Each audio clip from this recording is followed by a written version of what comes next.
Boom, family, check it out. Protector Symposium 5.0. We're continuing our series where I'm giving you guys a look into the Protector Symposium, what kind of things we're talking about at these symposiums. Day one is all in the auditorium. We all get together. We get presentations from usually about 7 different instructors on various topics, various subjects. And it's awesome, man. And it's just one big family. It's informative. This last Protector Symposium was amongst my favorites. You'll see the lineup. It's absolutely amazing. You'll learn a lot of different skills through this episode, but I put these out so you guys can see what it's like to come to a Protector Symposium. The Protector Symposium is a once-in-a-lifetime training opportunity. Every single one is different. We go Friday in the auditorium. We go Saturday, Sunday out in the field, and we learn hands-on from these instructors. So this is another amazing one. This is a great episode to watch on YouTube. If you guys are listening to it, you'll get a lot out of it, but from the different instructors in this symposium. But if you can watch it on YouTube, it'll be better. And then also remember, we have the full Protector Symposium library. You can go to protectornation.com, join the social media platform. It's the only and first platform for protectors, man. It's amazing. Learn who's around. And then download the full library of all the Protector Symposiums. It's more content than you think it is, all instructional. And then get your ticket for the upcoming Protector Symposium 6.0 Apocalypse. I find it entertaining. You know, people sometimes are like, oh, you're never going to need these skills. 6.0 Apocalypse is literally designed for what we're dealing with in the world today. Today, Hawaii just burned down. Currently, Hawaii just burned down. Oregon's on fire. Washington State is on fire. Canada's on fire. I'm in California right now where they're giving us tsunami and flooding alerts right now, telling us that there's a huge storm coming in. Needing to understand how to deal with a black swan event, an apocalyptic type natural disaster. We haven't even gotten into pandemics or whatever else they have planned for us. You need to know how to do the skills we're going to be talking about at the Protector Symposium 6.0. It is geared towards what if you have to leave your house with your family right now? Is everything packed up? Do you know how to bug out? Do you know how to bug in? What do you have at your house to survive off of? These are the things we're going to tackle at Protector Symposium 6.0. I think it's funny, civilians are always like, oh, you don't need all those skills, because life has been so good. I don't think I need... Dude, every single person that just got their house burnt to the ground in Hawaii thought the same thing. You know what I'm saying? You don't think these things are going to happen. You don't plan to get into a car accident, but you get insurance, right? So this is the reality we live in. We haven't even got to the social unrest that'll result from either of political candidates winning the next presidential election that'll happen in 2024. There's so many things on the horizon. So be prudent. Come and get the training from some of the best in the world. Go to protectorsymposium.com. Get your ticket. At least get a digital ticket. Come and learn these skills. We want to make the world a safer place by helping good people to be willing, capable, and prepared. I love you guys. Man of peace, enjoy the episode. I think this is definitely something that's become a passion of my life. It's something that began as, a way to try to contribute from who and what I am. I've never been that amazing. I've never been that awesome at anything. The only thing I knew was that I was a protector, right? So growing up, I always would ask, my Heavenly Father, how's this thing going?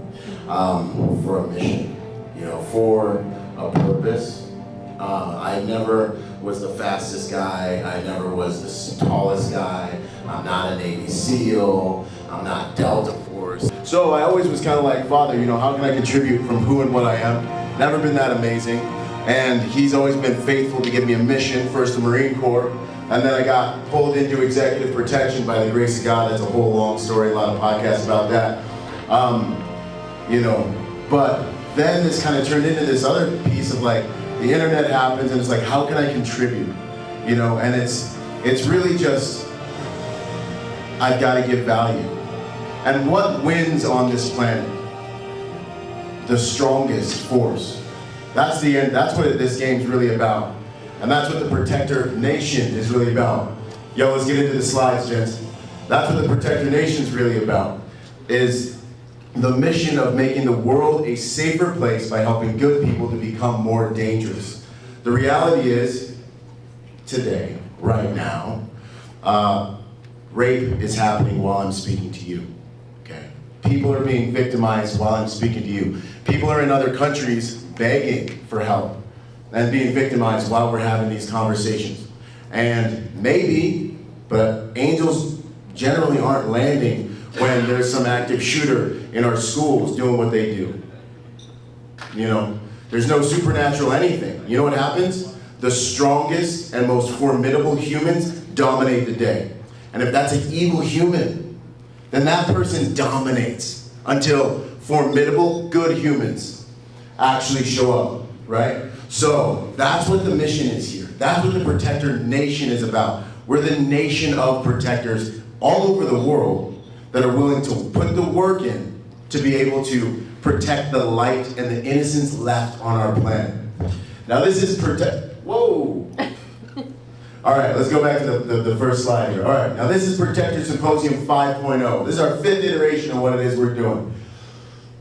These gentlemen, these elite instructors, you know, it's such an honor to be able to join forces with these guys. Every single time one of them says yes, I play it cool, but I'm so excited inside, right? Because they're teaching guys at the top, the tip of the spear, and now we get to get access to that instruction, right? So what's gonna happen over the course of this next weekend is we're gonna all submit to learning, submit to training, and this is the dojo. This is where we go to be able to be exposed together. This is where we go to be vulnerable together. I will submit to instruction with all of you. One or two of you might choke me out. It's gonna go down, you know what I'm saying? But this is what it's about. This brand's never been about being the best, most tactical, you know, ninja, Jedi guy. My brand's been about a student on a journey to be the best warrior possible, to stand against evil. And so when every one of these guys that I've learned from, that I've followed, that have impacted my tactical journey join to come and kick it with us, it is one of the greatest honors that they're willing to bring in their brand DNA with the Protector Nation. So I want to first give them a hand clap. Gentlemen, thank you for being here. So welcome, and I know now it's a tough hour after lunch. I'm going to do my best to pass you some information. First of all, I want to tell you who I am, but not talking about me. 4 minutes enough, or more than enough, because it's like 10% of the time, the total time I have at my disposal to communicate with you. So I don't want to waste your time talking about who I am, because you didn't pay for that. You paid to receive information. I'm a professional student, that's for sure. Part-time instructor. What I'm going to do with you in the next few minutes, I will try to open a window in your mind. This is the maximum I can do. Vehicle tactics in 1 hour? Cool. I'm not a wizard. Have you ever thought for real about what you're doing and how you're doing? What are you looking for in terms of training? What your needs are for real? Be honest with yourself. I was behind you all the morning, watching you. I tell you a little story, very short, so you can get the message. I was invited in a super huge training. First time that a civilian was authorized to enter in that kind of training. So tier 1 unit, we were 3 sessions. I was in charge for 1 session was vehicle, asymmetric vehicle tactics, dynamics and static. And we were 3 sessions. We were somewhere with very good guys from different countries, including the United States. And day 1 I was so under pressure because, first time I was there and 50 people that were looking at me, and I had a sniper team that was, the smaller one was like this, and it was like, the key and everybody was watching me and said, come on, What do you want to tell us? The commander was there. And after I presented myself, you know what I told them? I told them, guys, you are super cool. You are super equipped. You have everything. You have MVG, helmet, thousands and thousands of years of equipment. But you miss the main two tools for this kind of job. And everybody started watching. So, what's he talking about? Paper and pen. Paper and pen are the only two tools that you need in training. In this kind of training. You won't be able to remember all the information that we would provide you. And you paid for that. So, do you think it's smart to follow, to pay for something and then to forget that because you didn't take notes? You have to take notes. Shooting range. The shooting range is an environment that is built exactly to allow people to use firearm safely, right? Is this correct? Cool. But it's a controlled environment. Why is a controlled environment? It's a controlled environment because you have to follow anyway rules, safety rules. Because the improper use of a firearm, if you don't respect the safety rule inside the shooting range, you could be a danger anyway if you are inside the shooting range for yourself or for other people. Is this correct? Makes sense? Perfect. Great. So it's a controlled environment that is built to use of firearms. And for everybody. Civilians, law enforcement, military, special forces, security, everyone trained with firearms normally trained inside a facility, a shooting range that is built for exactly for that task. Make sense? Cool. Someone of you used to compete? Sport shooting? No one here? You? Ah, great. So, where do you train normally? Where do I train normally? Yeah. Here in Arizona, the National Forest. Yeah, but shooting range, right? Shooting range, yeah, there's a couple different shooting ranges. Oh, okay, perfect. Where do you do competition? Competition at those same ranges. Okay, so your training environment, pay attention. Your training environment is the shooting range, right? Yes. For shooting. Organized and unorganized. And mainly when you use firearms, live fire, shooting range. That's your training environment. It doesn't matter if you do the live fire at home, but your main environment is for live fire is a shooting range. When you apply for competition, when you do competition inside the shooting range. So your applicative environment is exactly the same as the training environment. Make sense? So this is called training application loop. Follow me. So what happened? What's your name? Mark? Italian name. Mark, when you train on a shooting range, you train to improve your skill, right? Yeah, your skills in terms of shooting, details, whatever. And you do it because you have a goal, win competitions, right? Even if it's an OP, okay? It's work-related also. Yeah. Now we are not talking about the defensive aspect, we are talking about competitive aspect. If you compete, I hope that you compete to win, you don't compete to arrive last, right? We always need to have the chance to increase we have to dream high. Dream big. So when you train yourself, and then you apply, and then you find some problem during competitions, you go back in training, researching for a solution to solve that problem you find during competition, right? This is the loop. And then back in application, see if the new solution works or not. Make sense? Great. Now let's take everyone else that carry a firearm as a tool in his job. Law enforcement, military, or anyone here that has a license to carry a firearm for defense. Where we train? Inside a shooting range, right? Exactly in the same environment. So what we have in common is the training environment because our training environment is the same, it's shooting range.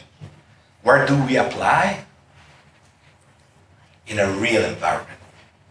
And the real environment, what has in common with a shooting range?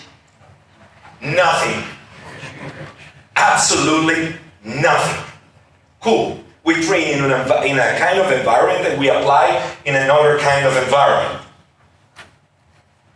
Do you ever talk about this? And I tell you which are some of the main parameters that you have to be focusing on instead of which is better, Glock or Beretta. The shooting range is 2D environment. The real environment is 3D environment. That makes a lot of difference. The shooting range is flat. Normally, except in Malta, where they have uphill shooting range and Arizona, something like that. But it's flat.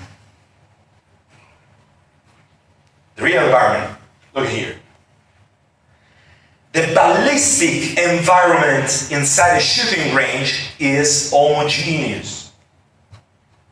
More or less, 98%. But the real environment, the ballistic environment around you is heterogeneous. In 10 yards, we can have multiple ballistic environments. I could have walls, cars, shops, crowd. These change completely the priorities. It's not the same when you have an homogeneous environment. The shooting range, how cool it is a kind of environment that is provide you very low stimulus.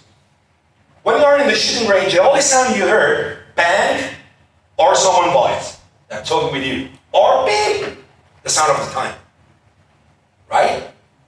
And what you're looking for, which are the danger in terms of that you can have around you, about your aroundness? No. When you are in a real environment, your brain has to detect tons of different noises from different positions, different distances from you. Has to detect different visual input. Do you know that we acquire the environment 70% by our eyes? But we continue to measure the shooting standard by our auditory input. Beep. On the shooting range, whatever you're going to do, even the most ninja tactics you're going to apply, you're going to shoot for first, you're going to move for first, you're going to be the only one who's going to shoot. Yeah, for sure. That's why it's not a gunfight. Those are the advantages that you don't have in real life. Plus, everything you're going to shoot is pre-known. Your target is pre-known. Your input, reactive input, are pre-known. Beep is always the same. Do you know how long is that lens? 0.20. So long. And you have the presumption that when you put yourself in front of a target, doesn't matter the distance, 5 yards, 8 yards from the target, and then you start to react, beep, bam, beep, bam. That's my reaction time. You think it? No way, that's mechanical. That is only the mechanics. That is only the time that's required to your body to complete specific procedures, specific action, group of actions, specific motor patterns that you have built by reps. Because people talk about muscle memory. My muscle memory. Guys, I don't want to crush a dream, but muscles, they have no memory. Guys, here we can tell you whatever we want. The problem is you, not on us. No one of us is going to knock to your door. Hey, come on, it's time to train. Guys, I've trained a lot of people, and it's always been a privilege. I enjoy empowering those who are on the side of good in this world. But that's not what I'm going to do today. I'm going to have a talk with you like I've never given in my life. I'm going to talk about the why we are protectors. How many of you in this room identify yourself for whatever reason as a protector? Let me just see your hands. Okay, good. So I wrote down the definition to protect. It's a transitive verb. It means to keep from being damaged, attacked, stolen, or injured to guard, and synonym is to defend. Alternate definition is to keep from being subjected to difficulty or unpleasantness. My God, I don't think any of you will probably ever be subjected to unpleasantness, but just in case you are, you're going to get some great training here. But that's what a protector is. We shield people. We safeguard people from harm in a lot of different ways. First responders on the medical side, the protection side, law enforcement, military, all protectors. Moms, we're crying out loud. When I see the attempted normalization of every manner of child harm now, I'm wondering where the mama bears are like they were when I was small. You get between an actual bear mom and her cubs and find out what happens. We all understand what's going to happen. You reach into a bear den to grab one of her cubs, you're going to draw back a bloody nub, if anything at all. She may just yank you in there and eat you right there.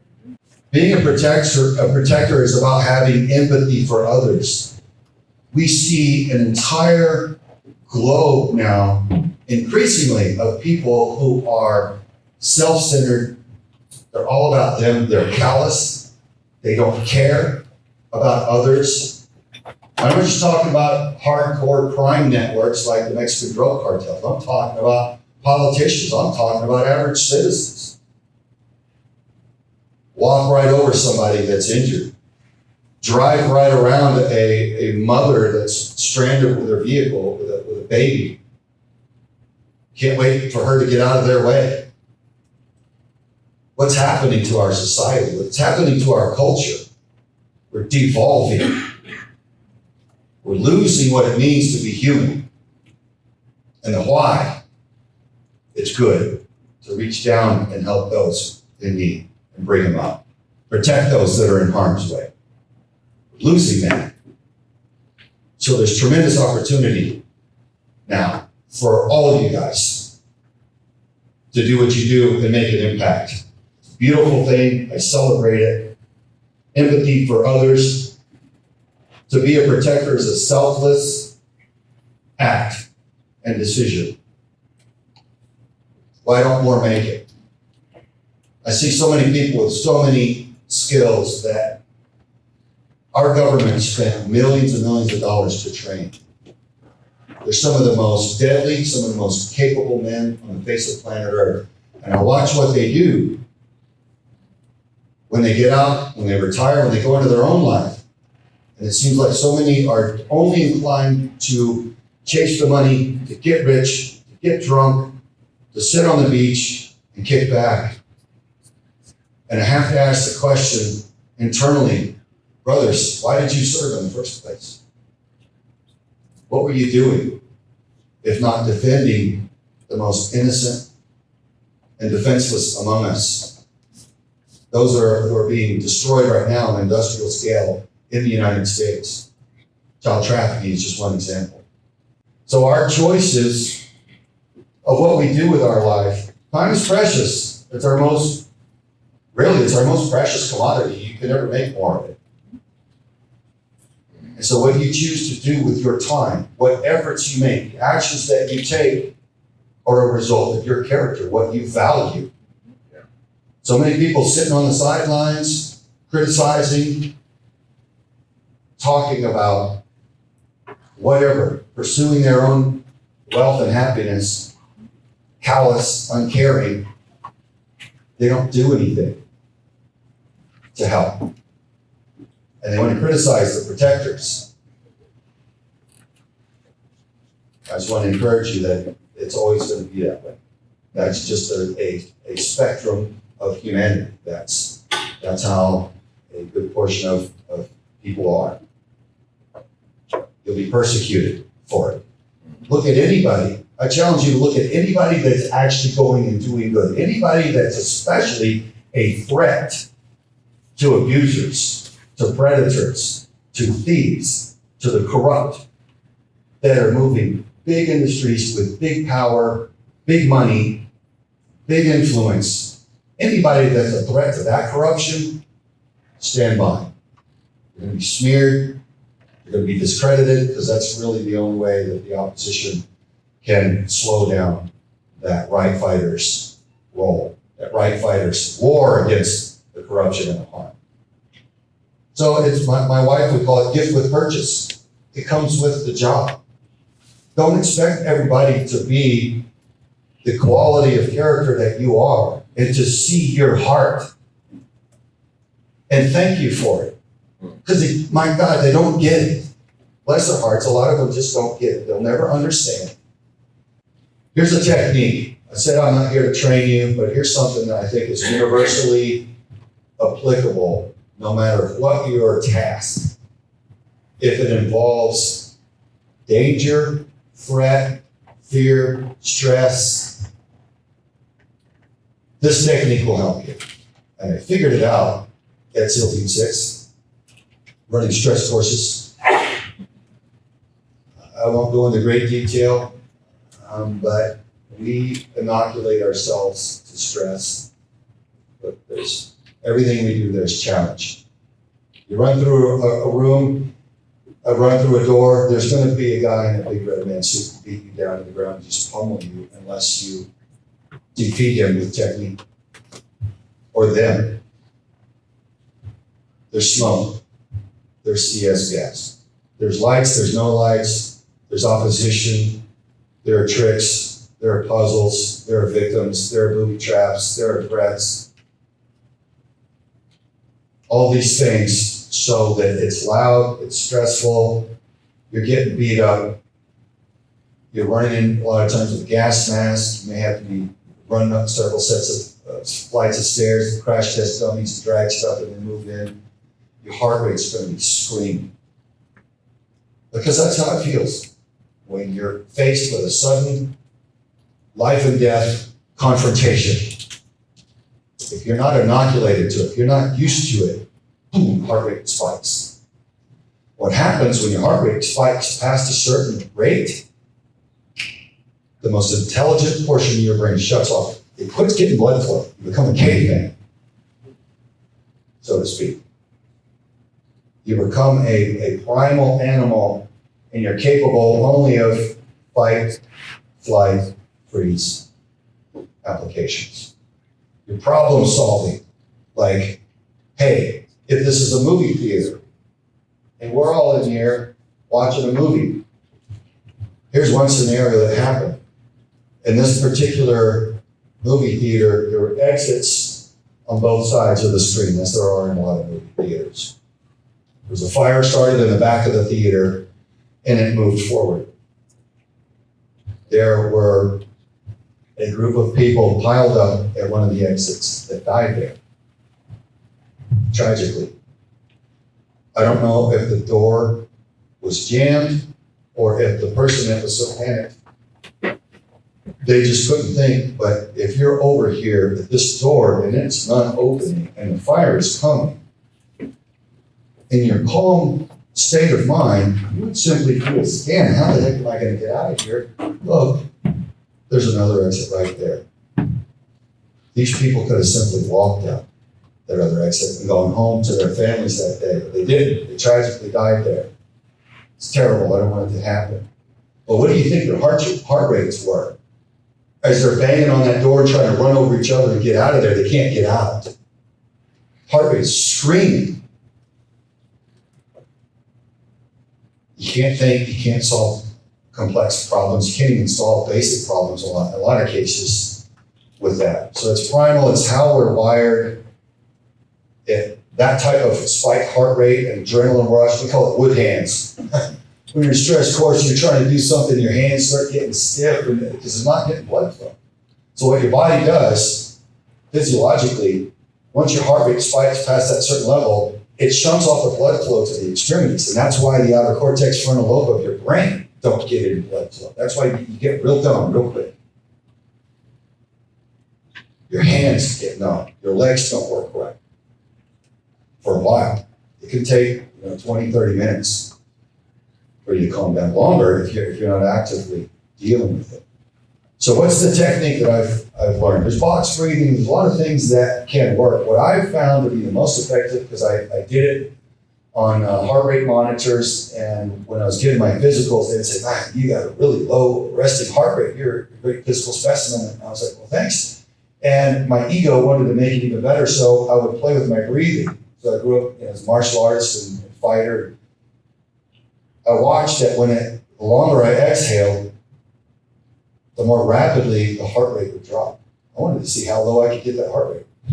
And they'd be like, what, are you okay? I'm like, better. I just wanted to freak them out. Well, that's how I figured out how to play with my rate, my heart rate through my breathing. So if you find yourselves, guys, boom, you're in an emergency, a sudden violent confrontation, threat, or even if you're training and the stress is up, are you going to go on TV, an old big live thing, you know, everybody you ever met could be watching, or whatever, and you're like, you feel the heart screaming? Just, here's the technique I've developed. Breathe in and out through your nose, not your mouth, and extend your exhale as long as you can. Now, if you're under duress, physical exertion, you're going to have to breathe at a certain rate. But the longer you can make that exhale last, the more rapidly the heart rate begins to fall, okay? And as that rate begins to fall, those veins, those arteries open back up, and then blood flow returns. And all the lights in the computer start coming back on. Ding, ding, ding. Oh, okay. There's a reason when people say, hey, you know, take a breather, relax, calm down. That's because when you calm yourself, your heart rate calms back down, and your cognitive clarity returns. Does that make sense? Okay. I'm not here to give training, but that's something that you can use no matter what you've got. Here's a prayer and meditation technique. Some people meditate, some people pray, some people do neither. For me, praying was always like on the fly, talking to God. I don't need an altar, I don't need any special place or technique, but God made me, he obviously hears me, I just talk to him when I need to. But I'll tell you what, this last few months, I've taken, what I did is it was a guy that's helping me with my health. It's an IR sauna, and so it's one of those cheap ones that you zip up and get into, and your head sticks out, and the rest of it just helps your body purge a lot of the toxins. And there's nothing better for me to do than think and meditate and pray. And I've learned this technique. It's so powerful. The scientists are figuring out a lot of stuff now. And it's essentially that there are cells in your heart that are brain type cells. They have their own cognitions, and it's capable of completely different thought than your brain. And it's where your intuition comes from. Your heart will give you a yes or no answer to whether it's something safe or not safe, true or untrue, and your brain's still thinking with a different process. They're saying if you do this technique, everybody, it opens up a channel, a communication that your body never gets into otherwise. And it's this. When you get into the emotion of gratitude, and they say it's even helpful if you literally touch your heart to remind you to feel with your heart gratitude. And I don't care what you've been through, you can always look around and find somebody that's got it worse. There's a lot to be thankful for. I'm thankful to be here today. I'm thankful for you guys. I could go all day on what I'm thankful for, and it's genuine. Yeah. When you start giving genuine thanks, and you slow your breathing just slightly, and you know that you're safe in a safe place, and you just concentrate on the feeling of gratitude. They say that the energy that ignites in your body and the gamma wave state that your brain goes into is what a lot of these Tibetan monks and a lot of these gurus, these martial arts experts, guys that are going in ice cold water for hours or whatever when they should have been hyped out and dead in 10 minutes, they're in there for 2 hours or whatever the timing is.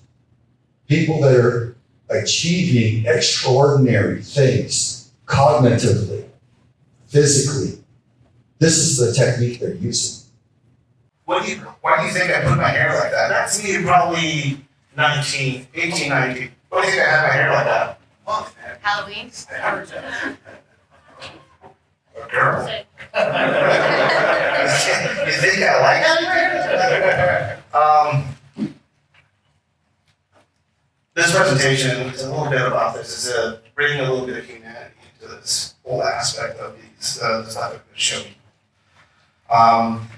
I have experience going from that to the highest levels of the military here in the United States to teach your best and brightest, not only here in the United States, but all across Europe. Some intelligence services in Indonesia, the Ukrainians just sent me a care package and thank you for my training that I provided to them. It saves a few people. Some pretty emotional letters in there. And working with communities out there of all types. I've trained prostitutes in Tijuana to carry around knives with them in case they wanted to be picked up and taken. Stabbings went up, abductions went down. I've shared some of the knowledge of desert survival situations with some of the immigrants coming up into the United States. And I've also trained the Border Patrol, which is every now and then I get asked questions by members of law enforcement. They're like, hey, have you seen this before? I said, yeah. The current thing that's going on right now, there's a guy demoing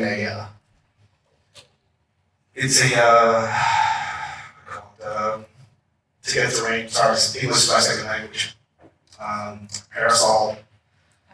An umbrella with thermal blankets inside of it to cover themselves from thermal imaging. There's a bunch of videos online on how to make them, and they're really excited about it. We've seen those on the border for years. It's two-sided. You have to have two umbrellas in case you get overlapping views. If you're looking at it, you have to do it. And the reason why I learn some of these things, and the reason why I find myself in situations where people ask this dude about stuff like that, is because of where I'm from. The academy that I was a part of was not that. It was a prison that wasn't good enough to be a prison. They built this prison in the middle of the hills that had fog in it, like a thick fog bank every now and then, which makes it completely not usable or feasible as a place to hold people. But as a police academy, it's fine. So basically, you got taken to a prison for 6 months. The people in charge of our training were all members of a GAFE. You know what a GAFE is? Grupo Aeromóvil de Fuerzas Especiales. The guys that later turned into the Zetas. Those were the guys that were in charge of our training. When we saw them, and pardon my francais, my French, they told us, you have bread and dick to eat here. Pan y verga. And guess what? We ran out of bread a year ago. There it was. Man, I guess I'm a thunder carnivore now. I'm standing in this room with a bunch of naked dudes getting searched for tattoos, or looking for them. You know? Tattoo means that they would kick you out. They didn't want anybody looking at the issues. As we were going through the training, people started getting pulled out. I'm like, hey, Armando. That was a truck outside that, you know, the fuck is that guy going? Armando? Yeah. He was already on the cartel. Felix guy. But here, he just found out. Oh, cool. I know that guy where I live. Well, there you go. First lesson. The first situation I found myself in where I was like, 3 days into the job, I was stationed. They was doing this weird operation. We were working with the military. They found a house with a bunch of people in it. So they called the military. At this time, the military didn't have arresting powers. So they would use us to be embedded with the military so we can arrest people, basically. So I got there, I was like, oh, yeah, finally. Walking around, I put the strap of my duffel bag on my G3 rifle. But I didn't have shit. Second chance vest that felt like newspaper,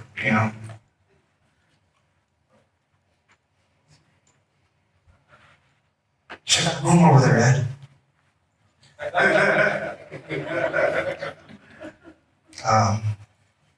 And we went into this room that was just covered in weapons.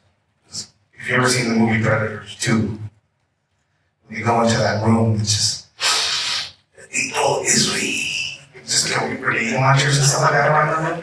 That's the room that I went into. And all of a sudden, I'm like, and there's a soldier there with a mask on. It's like, looks at me. I'm looking at him. And he's like, and I'm like,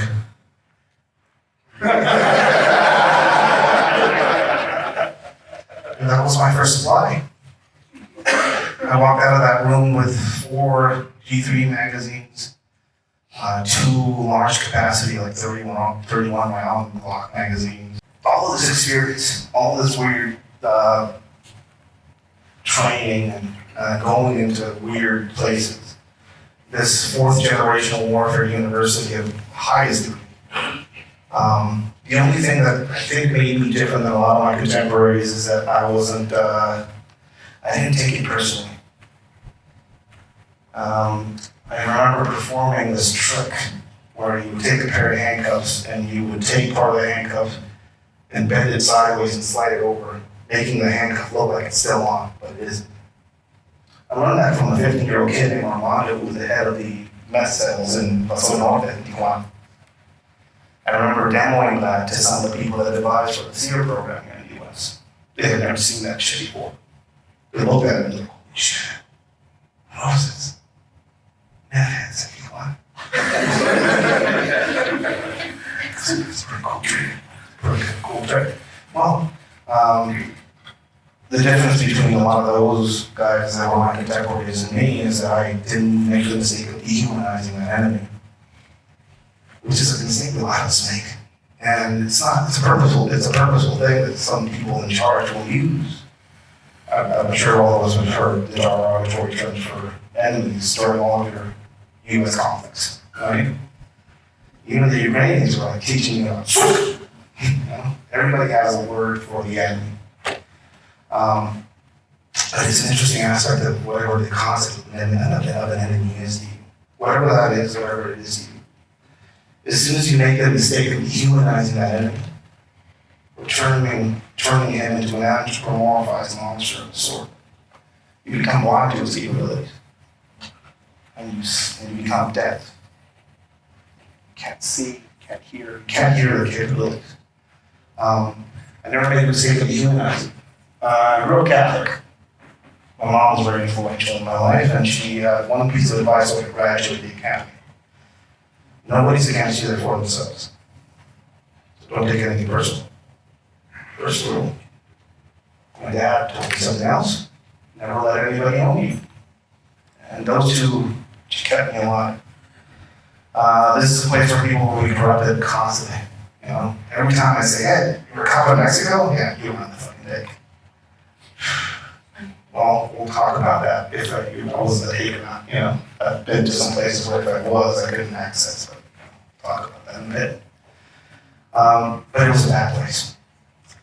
But the humanity aspect of it, the ability to communicate with people like that. My war was a very different war. And I've met people that have gone through different war theaters, specifically some of your elite warfighters here in the US, fucking amazing people. But realistically, they have never had to fight their own in a way like I did. The people that I fought and shot were Spanish speaking, grew up in my own communities. Sometimes there was a burial of some of them, next to one of some of ours. So we would be sent off in a way because we buried dead. And I found this quote as I was going through the first parts of my therapy. Because that's another thing that doesn't exist in Mexican therapy. And also, a lot of people don't like to talk about this aspect of doing things in places. Why? I don't know. Some people find it pretty personal, some people don't want to share it, some people think that we treat differently. Mental stuff in different places gets treated differently, talked about differently. And it's an aspect that doesn't get talked about before things happen. Usually it's something that gets talked about after things happen. I learned about TBI, PTSD, and all of this weird stuff when I came to the United States.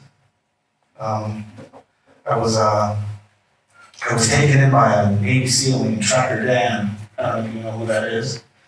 Dan Saxfield he's still an active Navy SEAL reservist. We knew each other right when I was active.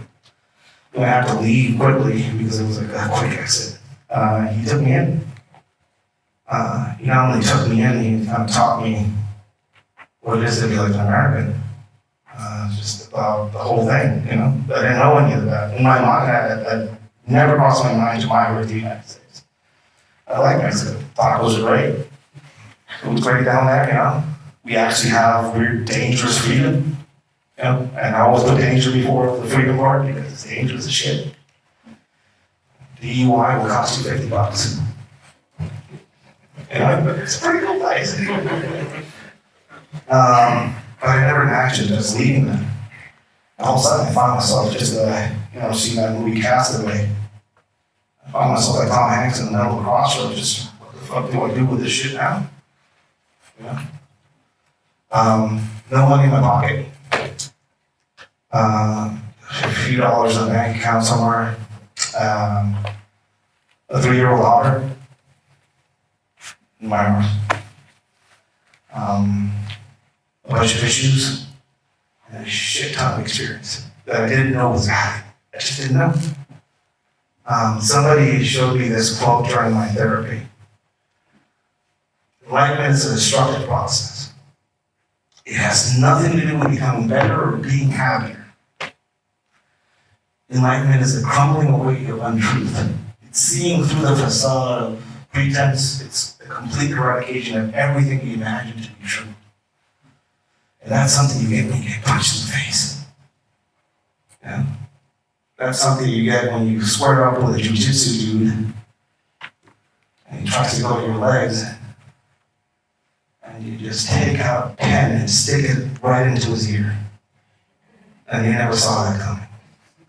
That's an interesting aspect that you learn, you know? You can do any trick once. Yeah. Anything is edible once. Also, something like that. I'm originally from Afghanistan. I was born there in '78. The Russians had invaded Afghanistan back then, and a lot of Afghans were leaving. My family was one of those families that were like, we gotta get out of here. We just don't know where to go. Fortunately, I had one of my oldest uncle actually, he was a foreign exchange student in Omaha, Nebraska. He was already here going to school and everything. So when my family decided to leave, it wasn't because the Russians had invaded, right? Like if some country invaded the US, we're not just gonna pick up and leave.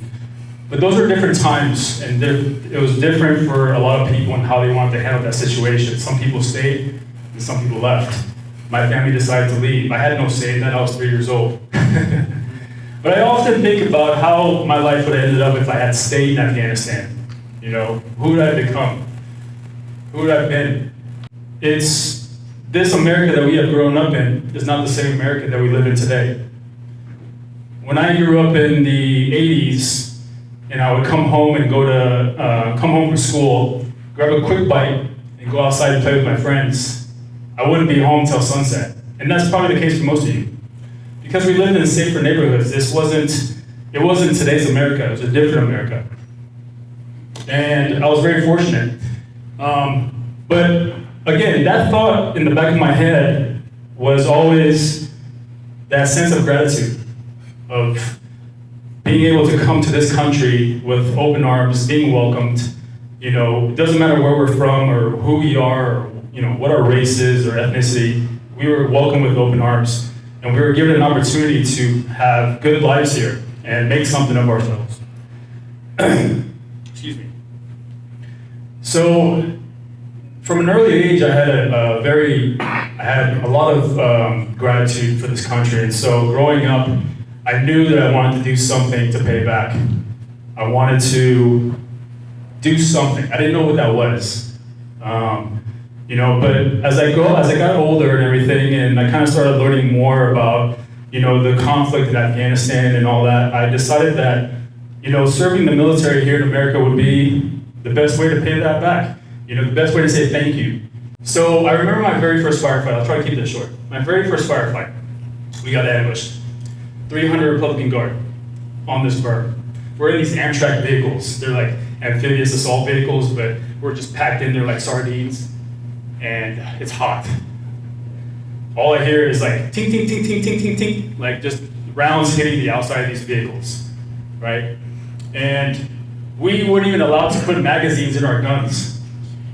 That's what they said. No magazines in your guns. I was like, we're at war, bro. Like, what are you talking about? No magazines in your guns. Because, again, this is a garrison mindset, right? Think about it. These people haven't been at war for like 20 years. So they're in this garrison mindset. It took us we changed that very quickly. We went to like magazines and the weapons all the time, right? All weapons. But imagine sitting in Kuwait, no mags in your weapons. Cross the line into Iraq, no mags in your weapons. So the ambush happens. That was the first time we put mags in our weapons. When we were getting shot at. I'm sitting there, I'm trying to put my magazine in my weapon, and my hand's just shaking. I'm just like, I can't get this magazine in this gun. My hand's just shaking. It took for my buddy to grab my hand, look at me, and say, Powell, take a breath. Take a breath. Everything's okay. Take a breath. So I did. I took a couple breaths. I got my mag in my weapon, sent that bolt forward. Next thing I knew, the ramp was coming down.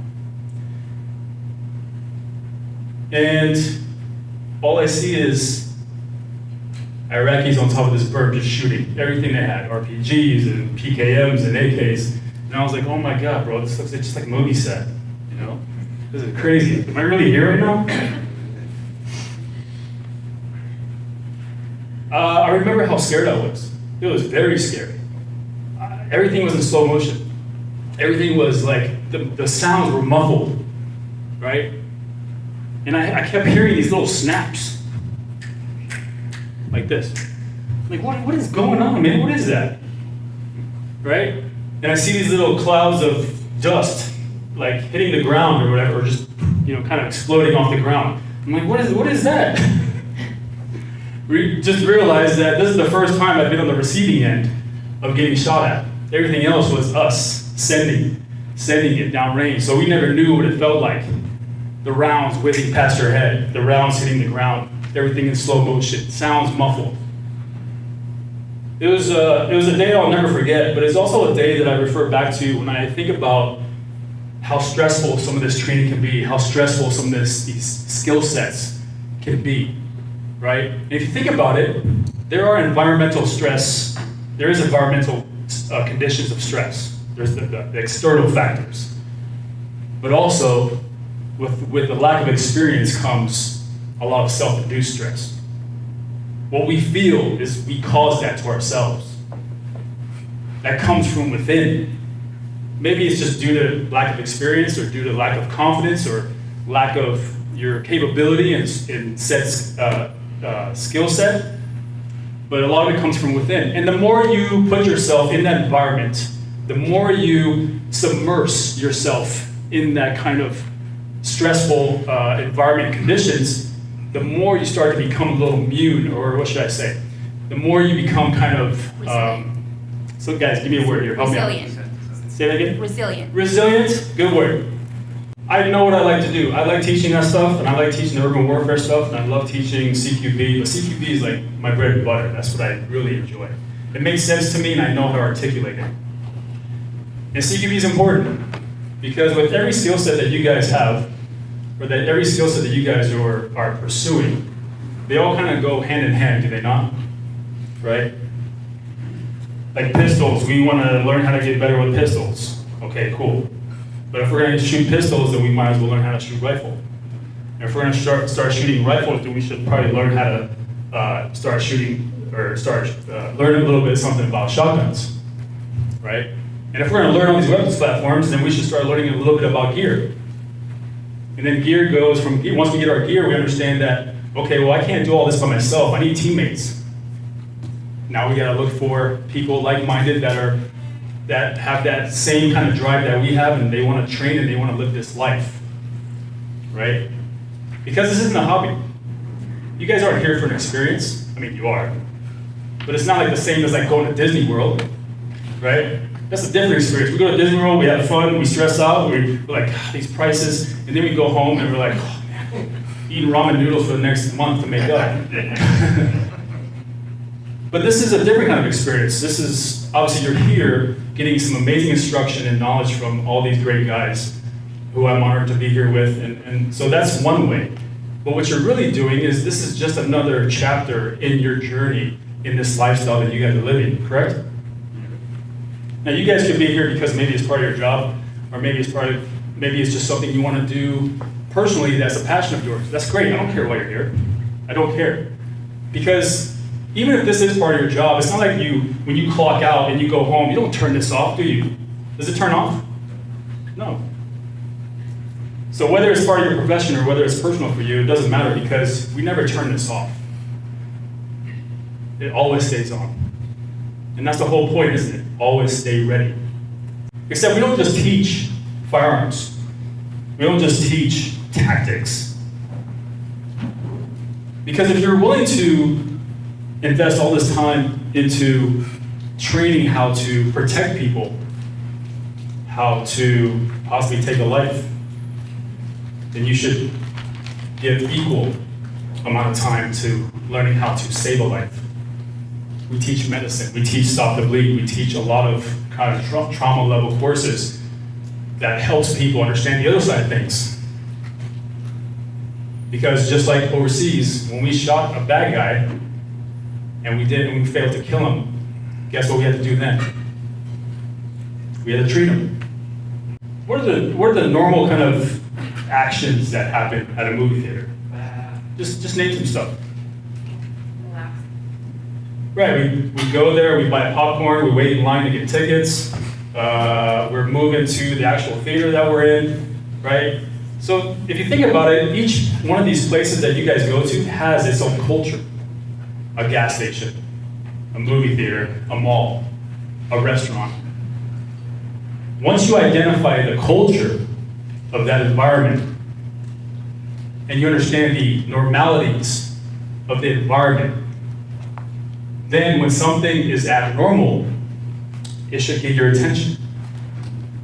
But that's just part of it, right? Understanding the culture of the environment, the normalities, so that when an abnormality happens, it immediately gets your attention. That's one part of it. The other part of it is just being aware and not being buried in your phone and not being so engulfed in a conversation with your kids or your girlfriend or whoever that you're oblivious to your surroundings. I did tell Byron, thank you for not putting me after lunch, because that's a rough crowd, guys. That's a rough crowd. I've only done one other major public speaking event, and I was scared shitless. And the guy's like, prepare a speech, get this ready, look over your material, memorize some stuff. And I was like, nah, I'll show up in the morning, get it. And so it went really well, and I'm excited to do this and present the idea in conversation while I was driving here with my buddy Dan was, if I can try and teach you guys just with words what the program is, because the program is simple, and it's supposed to be simple. It's simple to the point where you guys can do it, my kids do it, my fiance does it, everybody does it. It has to be that simple. Everything from just pushing somebody away or using a frame, or there's plenty of names for things and how things have evolved, but the program needs to be simple so that you can actually walk away today and be like, hey, here we go. I can do this, right? And a lot of it is space management. If you guys have trained something or some art, you understand space management, especially when tools are involved, right? All those people you saw in those videos, when they came to the class, we do a quick show of hands, and 2, maybe 3 people out of the 14 per day have some sort of experience. That's it. And that's the result that we're getting. People are able to defend their equipment, they're able to take it back if it does get taken away. And so a lot of it is this, and I'm gonna launch it here as a thank you to you and say welcome to the growth of the program. There's a lot of stuff we need to break through in order for this program to make sense. And it happens every class, and every class is unique. And even if you came to one class, it wouldn't be the same the next class, because now you know more. And that's another funny thing about experience is like once you get it, there's no going back. Now you have more information, so you can only go forward now. No more excuses, right? If you take this class and you're like, man, I was gassed. So now you know, don't be gassed next time. Better cardio, right? Work out a little bit more. And that's the formula, right? Fitness is the #1 formula for this. Then your hand-to-hand skills, because you're not always gonna have tools, but you can find a way to get to tools, right? Then it's your tools, it's your short-range tools, then it's your longer-range tools. Then like Byron was saying, then you have your vehicles, or like Rick was saying, now you have your vehicles as tools too, right? 2,000-pound bullets running people over. So like I said, we all train and drill the program material, but little things like when I'm in the car with my wife or fiance, same thing, right? We're destined to be together. When we're in the car at a gas station, this is just what we do.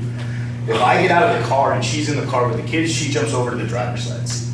So now somebody's in command of the car. She's in command of the lock, she's in command of the vehicle, she can take off and I can handle business. All this is all in play, right? Anywhere we go, that's a transitional space. But it started from a fun conversation. Because you can't be like, hey, we get assaulted, right? Like, oh no, let's not have this conversation, right? Those are the examples that I'm saying that it helps bring it to the family so that it becomes a unit thing, right? Not like tier 1 units, but like the unit that you live with now, the people that matter the most now, right? It's such a niche thing, this specific gun grappling, gun and fighting, humans tussling over a gun, that I have to say a few things before we even get to that, right? How did you get, and these are just questions, right, that we should all ponder. How and what did I do to get where I am right now, where some dude is grabbing my gun that's in my hands, right? Think about that. What did I do until this moment? And why I ask these questions, and I ask them to myself too, like, hey, when we're doing this new drill, does this drill live in reality? How did we get here? How did this drill evolve to where 4 hands are on one gun and then we're going, right? Like a lot of shit has to go wrong. Yes? Yeah. Horribly, right? Like all the things the guys covered earlier, situational awareness, everything is out of the window, and now we're wrestling over a gun. Whether it's yours or somebody else's, right? The whole program is designed to allow you to recover your gun if it's lost, keep your gun if somebody tries to take it, and live somewhere in both of those worlds so that you aren't the one on the receiving end of that muzzle, right? If you're on the range, on firing line, and you're shooting, somebody gets a click no bang, how do they typically react? A little erratic, right? They either look at it, they don't know what they're doing, or they tap rag really aggressively, they move and they do all this shit, right? So it's very erratic in nature. Clearing malfunctions looks funny. And so the idea then, and this is again, it's freeing your mind so that you can actually do what needs to be done in the sense of controlling a human, which is violence. I get it's by any means, right? The gun, a blade, whatever. But I need you to free yourself of being in danger of the stuff that's in the gun, the ammo in the gun. So now what's the process, right? We're in this tussle, I cook the one round off, I close the whole gun so that you can't fire it. I get the gun taken away from me for a split second. If they don't know how to do anything with the gun, what do you think happens? They throw it. They think they're in a more powerful position because they have the weapon. But Sure. But they're actually at a disadvantage because they think they have a tool that they can use that they can't use. That whole focus on gun, just to only focus on one thing. Where do their hands usually go? So they're not protecting their face, right? Now you got one hand less. Right. And maybe it's still a shit show because they have the gun in their possession. We're gonna get it back though, right? That's part of this. But if the gun does travel into somebody else's hands after I cook that malfunction into the gun, again, it's allowing yourself to free your mind of the traditional style, because now you're not shooting in a traditional setting anyway, right? You're not shooting inside, letting the gun cycle where it's supposed to cycle. You are now fighting in a space that the gun doesn't want to be in. That's why there's malfunctions in these things. That's why you have to understand malfunctions. Here's a fun way to clear malfunctions. We'll just sidetrack real quick. With your buddies, right? Obviously don't flag or sweep anybody, but have them be on your back, their hands just kind of like reaching towards your wrists or elbows, not the gun itself, right? And try to clear malfunctions while somebody's trying to slap or gun, or even use a stick, whatever, and do malfunctions when somebody's trying to take a gun from you, right? Because that's what you're gonna have to do in these scrambles. That's what we see when you have to clear the gun. You have to either do a double feed clearance, right, or a tap rack, and you have to do it while somebody's trying to take the gun from you, which is the fun part of the drill, right? Like, fuck, I want to shoot this dude, but I gotta get this gun clear. or you don't, right? You just end up in a fight. But it's a 50-50 chance if the other person knows what to do with the gun. That was that earlier question we're talking about, right? It's a 50-50 chance, but what does the gun require for the most part, right? You can go off belts, shoes, and rack the slide. What do people usually do to clear a gun? I don't know if I'll malfunction out of it. 2 hands, right? So again, 2 hands are busy, which means they're not protecting themselves, they're not doing anything else. We have now more time to do certain things, right? Better violence. Who's been in training or in real life, it doesn't matter because experiences will change anyway. Who's looked on the barrel of a gun before? On the flip side, right? What was your initial reaction? Anybody that just wants to share? Oh, shit. Yeah? Did you feel like this, like all your muscles kind of like brace for impact for something that you can't brace for impact for? That shit just kind of rips right through, right? Yeah. It's a very tricky thing, and it's unique that we can train like this and experience things like this before they have to happen for real. God forbid that they even have to happen. They don't have to happen, right? If we can be aware of things, if we can get ourselves out of situations, we don't ever have to be in these scenarios, right? But it's better to, and this is what's really cool about the personalities that show up to things like this, especially our class, is it drives a certain personality that's like curious to kind of like, oh shit, let's do it, but I don't know, right? So every class I have at least one person that does a no call, no show. And then I'll follow up and they'll be like, nope, I didn't think it was for me. So I bailed that day. I was like, man, come out next time, right? Let's get it in. But it does draw a very unique personality because it exposes you to a level of no return. Now you know either I'm capable of this or I'm not.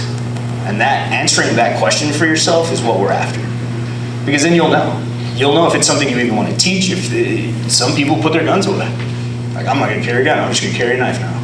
Because I don't want to ever have to do this shit, right? It doesn't change for everybody, but people do have relevations based on experiences with certain things, right? So those pits that you just saw, here's the problem with training in pits is when you get back out on the road, back home, you want a pit. I'm not gonna lie. That's the first thing that comes to your mind when somebody's pissing you off is, I know how to do this. What would be the ramifications? So that's the problem with teaching. Why would we teach that? A lot of people ask that. Why do you teach a pit during the driving course? Is that a little bit extreme? Is that a law enforcement move? Absolutely a law enforcement move. We've seen it on KTLA numerous times from that overhead cam. You know, daily I get those feeds, are awesome. Okay, so why do we need these? Well, my background, the easiest way to say it is for the last 30 years I've been traveling to higher risk environments. I tend to not work in the States. I've done 3 details my entire life in the United States. Everything else has been outside. My first detail ever was in 1994 in Bosnia. And after that, did the Iraq thing.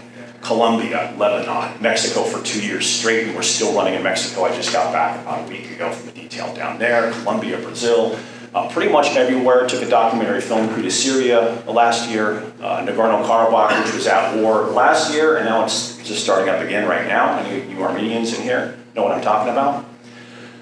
So I go to places that are a little bit extreme. Well, what does that mean to you if you're driving a client in San Francisco or Los Angeles? Quite often we hear, You don't need all that. Here's why you do. First off, if your goal is to be a protector in this industry, you are paid to protect. If you don't have these hard skills in your back pocket and you get that worst day at the office, you're stuck. You have no tools to pull out. This is why you have to have these hard skills at a higher level. So this is why we go with PIT. Overseas, and many of you have probably driven overseas, know that the driving is much more aggressive.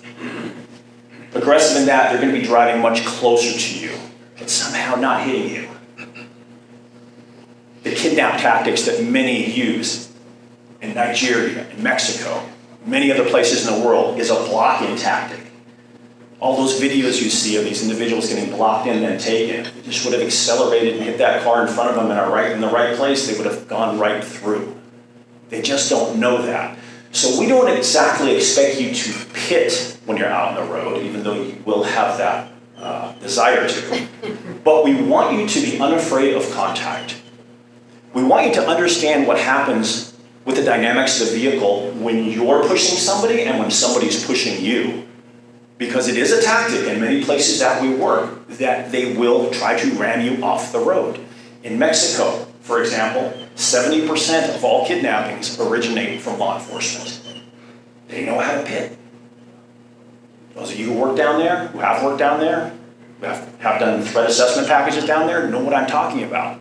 So you're working with individuals that know how to do these things. So whether you're actually doing a pit or not, what you're comfortable with now after going through these packages is contact with other vehicles and what happens to your vehicle and their vehicle when this happens. And now being able to control it. That is the biggest thing for us. Can you make contact?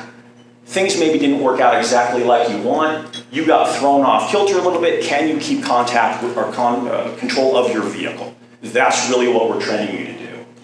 So those of you who are going out to our driving training that we have coming up tomorrow and the next day, don't go home and start pitting people. You're going to tell them Rick told you to. No, Rick didn't tell you to. Don't pit people. Now, did anybody see that recent video in Manhattan? The bad guys. What did those bad guys do to stop their victim? They pitted them. And it wasn't an accident. Twice. They pitted them once and you're thinking, well, maybe that was just luck. No, they set it up perfectly the second time and pitted them again. People are starting to figure out that this is how you stop a vehicle. Again, thanks KTLA. It's not a very difficult task to perform, but it's an important task if you're going to be in the security field. You guys have seen the South African armored car driver. They came under fire. How did they get out of that? They rammed through the bad guy vehicle. They aimed at the bad guy vehicles. When you're driving in a security function in a high-risk area, do you think you're going to do what they do in the movies and be shooting out the windows? Negative. The only weapon you will likely have is your vehicle. That is how that South African driver and his partner got out of that, is they aimed for the bad guy vehicles. Santiago, Chile. Videos have been coming out this year of carjackings and robbings. I know some of you have seen them. You know how they got out of them? They rammed through. People that live in these environments have started to figure out, you know what? Let's not stop. Let's ram through. But what have we all been taught since we were 16 years old? Don't hit a car. So it's conditioned into us. When we do ramming drills, when we do pit, counter pit, when we do all these drills, that goes away. That is why we do contact driving. I know I only have a short time here, so I'll just sum up by saying what our driving training is compared to some of the other major schools out there. All good training programs. But when you're talking about a security driving program, you can't stop short. I'm gonna go over and see that dog, I already know it. I gotta see what it is. Gotta see what it is now.